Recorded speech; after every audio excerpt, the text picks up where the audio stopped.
from the College by the Lake, Coeur d'Alene, Idaho.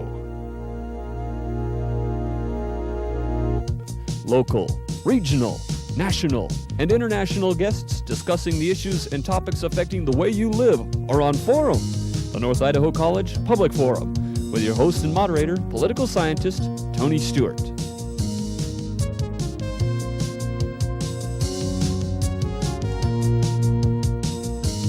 Following the broadcast of this program for now almost 21 years, or actually completing 21 years within another couple of months, we seem to always find from time to time a subject that we have never done before, and that is the occasion today. We're going to talk about Civil Air Patrol and how important that is to the people of the United States, and we've welcomed into the program today two guests from the Coeur d'Alene, Idaho Composit Squadron of the Civil Air Patrol. We're going to discuss what they do here and what they do around the United States in this very, very worthwhile public service. I welcome the program, first of all, to my far left is Mr. Dick Skinner, who is the operations manager of the Civil Air Patrol in Coeur d'Alene, and next to him is Gary Boyd, who is the commander. Gentlemen, it's a pleasure to have you with us, and I have visited your facility and was very excited in having you on the program. And as always, I'm very pleased to have Janelle Burke as our regular panelist, who is an attorney in the state of Idaho, and I shall ask Janelle to commence today's questioning. Most of us know something about the Civil Air Patrol, but we don't know exactly what it is. We've heard of it, but we don't understand exactly what it does or how it's organized. Let's start with you, Commander Boyd, and can you tell us a little bit about how it's organized and what the purposes of the Civil Air Patrol are? Yes. As far as the organization is concerned, we're organized along military lines since we are the official auxiliary of the U.S. Air Force. We have a national headquarters, which is at Maxwell Air Force Base, Alabama, that's staffed with Civil Air Patrol members and U.S. Air Force personnel to help direct the program. The level below that are the region levels. We have 8 regions in the United States. Idaho happens to be in the Rocky Mountain region, which includes the state of Colorado, Montana, Wyoming, and Idaho, and Utah. Below that is what they call the wing level. Each state is a wing, plus there's 2 other ones, the District of Columbia and Puerto Rico are also considered wings. Below that is a squadron level, which we're at, and that's in the local communities. The 3 missions of Civil Air Patrol are one, search and rescue, which we perform 80% of the search and rescue for the United States Air Force on downed aircraft. The second one is the cadet program, which we take students 12 through 18 and teach them a little bit about military science, aerospace education, and search and rescue. And the third one is aerospace education of the public. We hold a number of workshops throughout the United States for high school and junior high teachers on aerospace education. And National Headquarters also produces training aids, textbooks, items such as that for aerospace education. It's very interesting subject here that we're talking about because it is, as I understand it, a volunteer effort for the most part. Since you're the Director of Operations, Mr. Skinner, can you tell us a little bit about the history of the organization and then how the volunteers work with the organization? Yes, they were organized back in 1941 in December, just prior to the Pearl Harbor attack. And it was through the foresight of some of the aviation enthusiasts that this came about to be. Just a coincidence that it happened at that time. And Mayor Farello LaGuardia was one of the founders. And during World War II, they were actually credited with sinking a submarine. Their initial mission was to patrol the coastlines. And of course, after the war, there seemed to be no need for them. However, they saw some value in search and rescue, and has evolved into this. As Gary mentioned, we can do it cheaper. We know the country better than military. We fly lower and slower, and that's what we are today. And we also have this cadet program he talked about, and they're a very important part of our search team. So now when you go out to search, you're using an airplane that is your own, or are you using airplanes that are supplied by the government, so to speak? We currently have locally one Air Force aircraft that is assigned to us. There are 2 others in the state. They're trying to get more. But we also use our own aircraft, and they are reimbursed for the fuel that is used and some maintenance dollars also. Are most of the people who belong to Civil Air Patrol who are not cadets pilots, would you say, or are there auxiliary people who, in addition to the pilots, mechanics and so forth? The pilots are probably only about half of our force. There's a lot of people that are involved that even don't fly. We have an extensive communications network for national emergencies, so we have a number of people that may just be interested in communications. Other people that like to fly, pilots only part of the crew.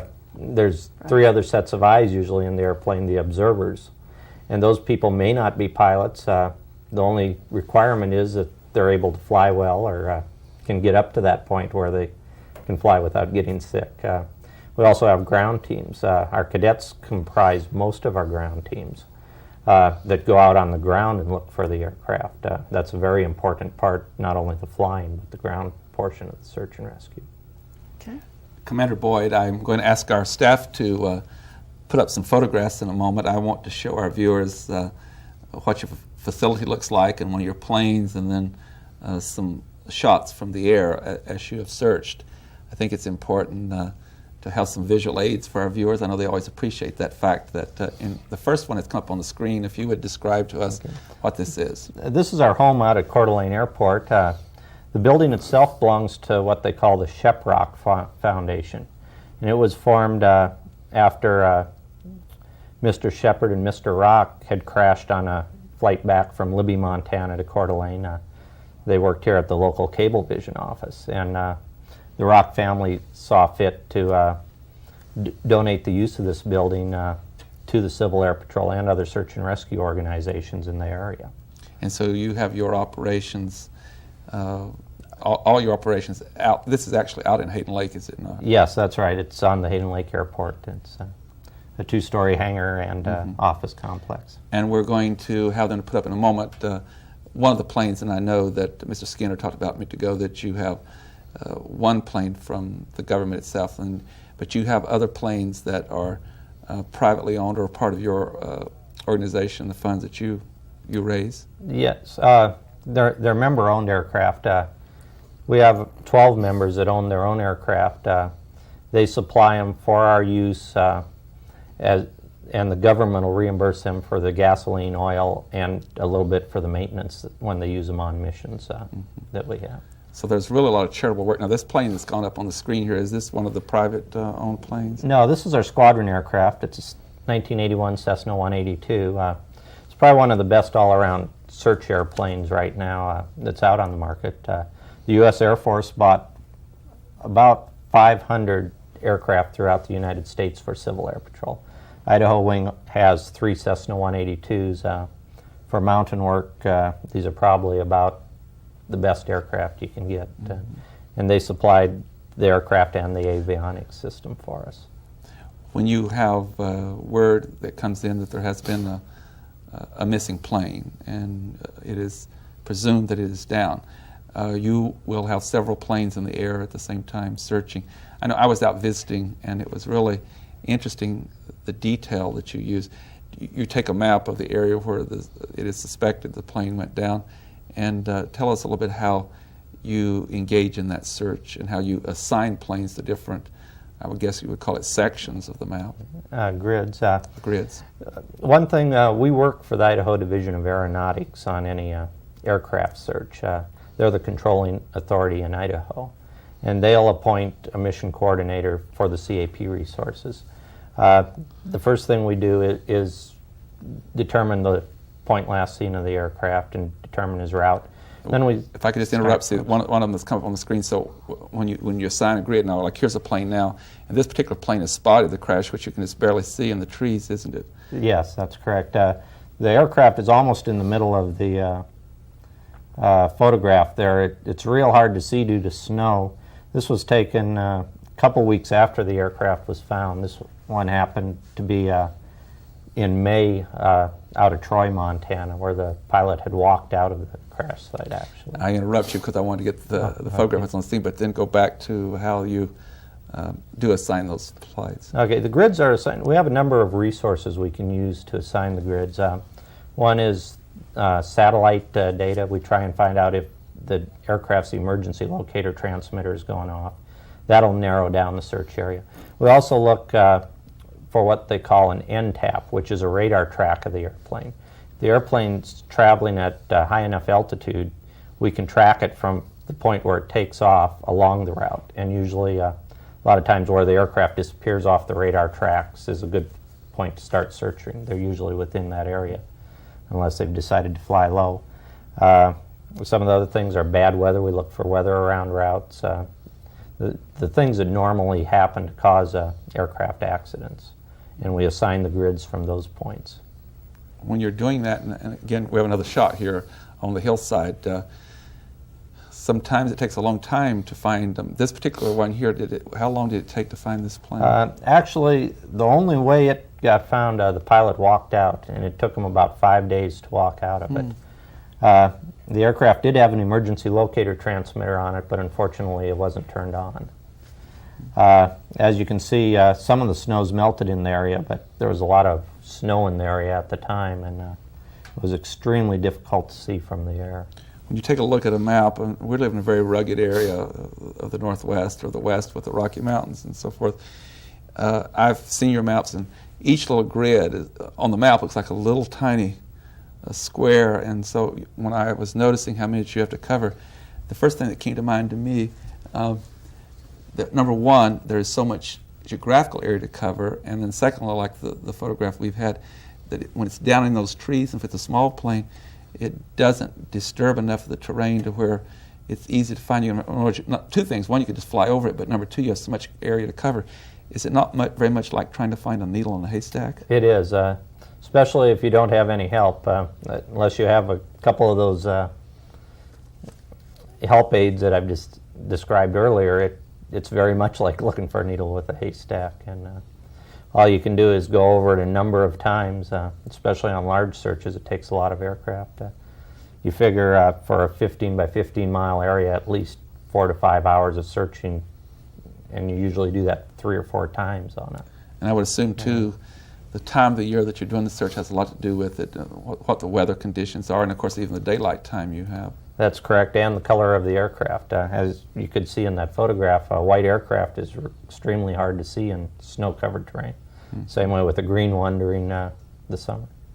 So is it somewhat helpful to recommend to people who have their own private planes that the coloring in all the planes is a help to you, and if you have that unfortunate chance when you have to go looking for a plane? Definitely. Probably the tool, though, more important than that is the emergency locator transmitter, that they keep that in good shape, know how to use it. Even an airplane, if it goes under some of the heavy canopies we have here in the forest, you may never see it. We have a shot now of a crash. Could you tell us about this one? Yes, this one happened up on Mullen Pass. Unfortunately, a number of accidents have happened up there over the last 20 years. As you can see in this one, during the original search, it had snowed about 11 inches in the area between the time he went down and the time the search was started. And the emergency locator transmitter did not go off. So it took till the next summer. It happened, the crew was walking up by it and happened to see it. I have one more question, then I'll return to Janelle. It's been kind of a long series because we wanted to get through those photographs. You've brought with you a couple of items that one of them is from the aircraft that is supposed to put out the signal. Would you pick one of those up and explain to our viewers how this operates? This is the emergency locator transmitter. It's a very simple device. It's a 100 milliwatt transmitter. It's got a couple positions. It's mounted in your airplane. It's got an arm position on it where it'll go off automatically in a crash. If a certain G load is exceeded, the G switch in here will turn it on. Hopefully. Sometimes it doesn't happen. If that doesn't happen, it also has a manual on switch that you can turn it on automatically. They've been responsible for saving thousands of lives since they've come out. How long have they been using those? These came out right in the early 70s. About right now, they've got 4 satellites up that actually picks up this signal and will retransmit it to stations in St. Louis, and then they would call us and have us go out and try and pick it up there. I would like for you to turn on, if you would, the signal that you've brought with you so our viewers can hear what kind of signal that is transmitted. Okay. This is a direction finder that's used by the ground teams. They also have If you hold it a little bit higher there. Okay. Have a similar model in the aircraft that can pick up. That's the signal that device there puts out. And with this instrumentation, you can direction find to the site and follow that signal in if you have it. Unfortunately, a lot of crashes like that last one you've seen, either the antenna pulls out or the item is destroyed on But certainly impact. it's another tool that you have in that search. Definitely. Janelle Burke. Well, Mr. Skinner, you've been involved in some of these searches. How do you coordinate the pilot with the ground crew? And do you do that kind of thing as the operations manager? Are you one of the people who'd be doing that coordination? Well, also the mission coordinator. The aircraft initially are assigned grids, and ground search teams are sent out to the suspected area. And we have radio contact. We can talk. Between the two? Between the ground team and and the aircraft. And the aircraft. We can direct them.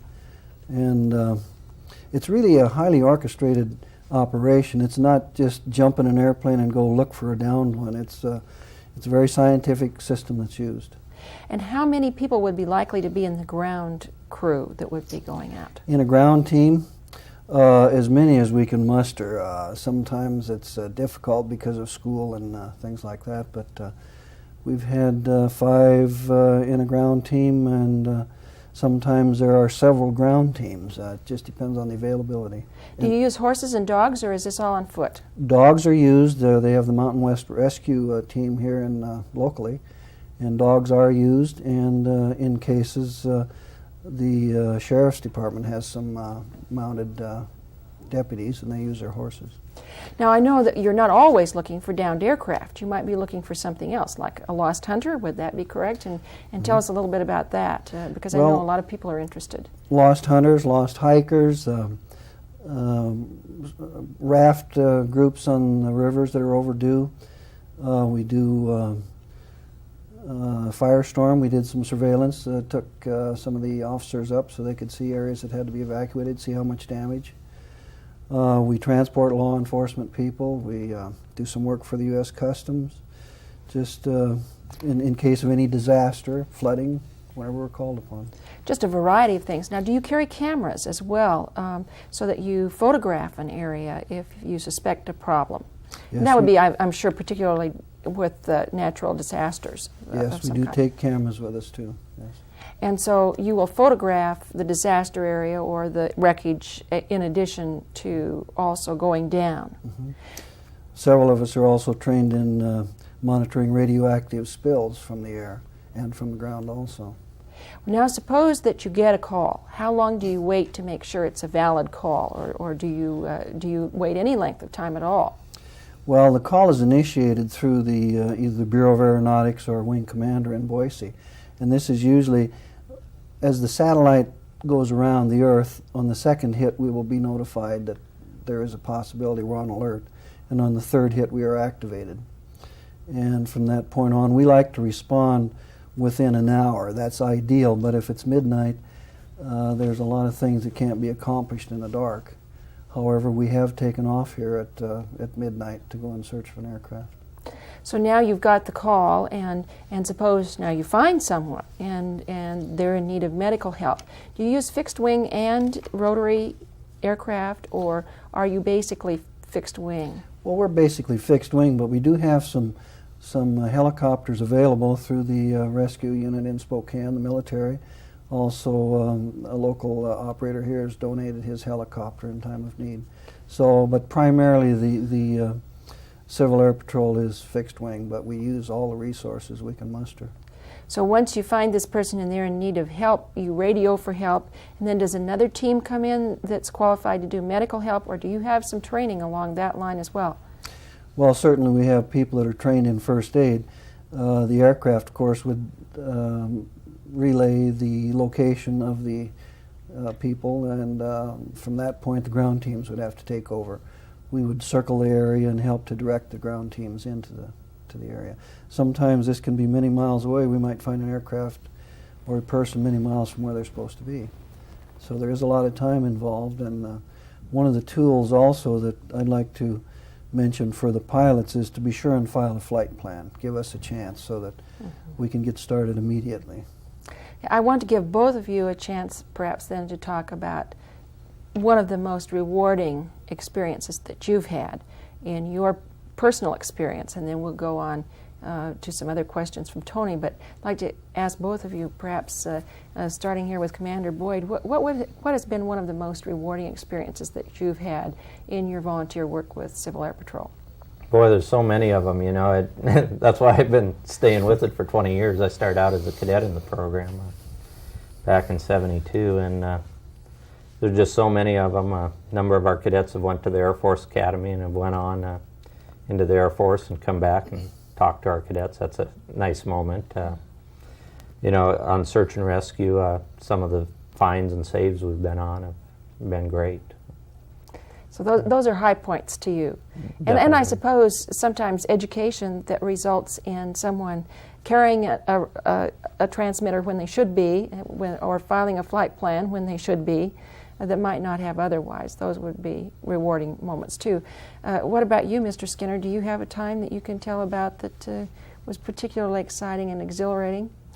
Well, yes, I do, and there's many of them. I think one of the exciting things is taking the cadets up for an orientation ride, the first one, because I usually let them fly the airplane, and if you could see the excitement on their faces. But I think the one probably that is the most I got the most pleasure out of was finding a downed aircraft with a survivor, and I really felt good because that is what we train for, is to save lives. And in this particular case, I happened to be fortunate to be a member of a crew that did find a surviving pilot. And someone who was helped by your services. Yes. So I take it that in this particular case, the pilot wouldn't have been able to get out by themselves. But through your efforts, you were able to keep this person from just languishing there. He had laid there over the night and had managed to crawl to an open area, and that's as far as he could get. And we were able to direct the sheriff's posse to that area and picked him up. Commander Boyd, I have been out to your facility, and you have, in addition to the planes and your personnel and the radios and equipment and maps and so forth, a lot of training for your people, both your ground crew and your pilots. We didn't have the room or space here to bring in a lot of your equipment that you have in your, I call it your hangar, out at the site. But would you tell our viewers about some of the equipment that has to be carried on the plane, and even more so with the ground crew, and what all it includes, so that you may have to be involved with life-saving right on the spot that cannot wait until transportation to the medical center? Yes, the aircraft all carry survival equipment, of course, and standard first aid equipment. Besides the direction finders and the radio equipment, there may be a number of different radio frequencies we have to operate on. So we are set up so we can plug a number of different radio systems into the aircraft. As far as the ground teams go, we do have 2 ground team vehicles, a 4-wheel drive truck and a van. We all carry emergency first aid equipment. We carry basic extrication equipment in case we get to a scene. Stretchers, ropes, things you need for minor evacuation. And to assist the sheriff. Once the aircraft's found, it's the sheriff's responsibility. We inform him where it is, and our ground crews will go into the site and do what we can until his people arrive, or whatever he wants us to do on the site. It's a pretty big load. The truck's usually loaded down pretty well when you get the ground team and all the equipment in it. And once that site has been located, a lot of times it's a long ways in and a long ways out. and I know you even have to take along food and all for your own people and so forth. Give us a little description of how, and really with modern technology, that it's very light and that's true. Most of it's either freeze-dried or a lot of it popular, especially with the cadets who make up a lot of our ground teams, are the MREs. They haven't had to live on them for long periods of time. So, but yeah, food's usually, though, the least of your requirements when you get to the sign. Medical equipment and survival equipment is usually much more important than that. Mr. Abbott is supposed to be on the program, who is the director of the cadets, and he couldn't be with us today. And so I will ask either one of you, I guess, Commander Boyd, that you, I believe Mr. Skinner said, had more experience in this particular area. Let's talk a little bit about the cadet program and ages. And so we mentioned earlier in the program, but I think some people will be surprised how young they start, and what are the age groups and the process and how they can graduate out of that into the other program. Okay, their ages, they can start if they finish the 6th grade and 12 years old. Otherwise, they have to be 13. And they can stay in the cadet program up to the age of 18. It's a different program, basically, than the seniors' search and rescue program. They have a number of varied activities they have to perform. It's basically, there's 4 different parts of the program. One is leadership training. This is basically military training. They get how to march, how to wear a uniform, basic customs and courtesies, proper use of the flag, drill and ceremonies, things like that. Another part of it is aerospace education. They're all, we have achievement exams for each of the students, and they have to take exams on both leadership and aerospace education.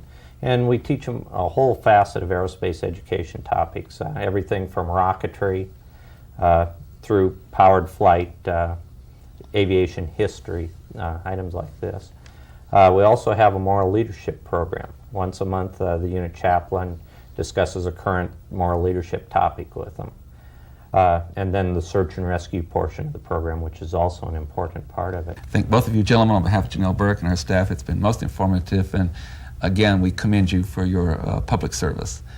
Ladies and gentlemen, I'm sure you found this program very informative, and we'd like to invite you to be with us again next week at the same time, and we will discuss what we believe to be an issue of interest to you.